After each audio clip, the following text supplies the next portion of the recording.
14 ફેબ્રુઆરી એટલે પ્રેમના પ્રતીકનો દિવસ. 14 ફેબ્રુઆરીએ વેલેન્ટાઇન ડેની ઉજવણી વિશ્વભરમાં કરવામાં આવે છે, પણ ભારત માટે 14 ફેબ્રુઆરી એ કાળો દિવસ છે. 14 ફેબ્રુઆરીને બ્લેક ડે તરીકે ઉજવવામાં આવે છે. આ દિવસે CRPFના 40 જવાનોએ પુલવામા અટેકમાં પોતાનો જીવ ગુમાવ્યો હતો.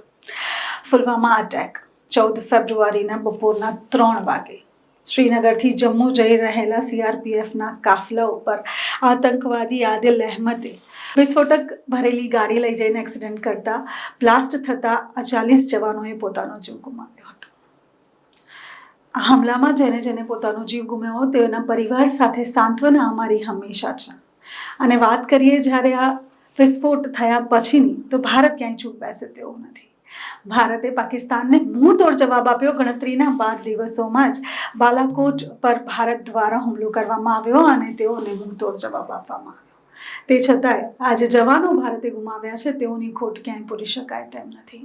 જે જવાનોએ પુલવામા અટેકમાં પોતાનો જીવ ગુમાવ્યો છે તેઓને ભાવપૂર્ણ શ્રદ્ધાંજલિ હેડલાઇન ન્યૂઝ તરફથી આપવામાં આવે છે. જય ભારત.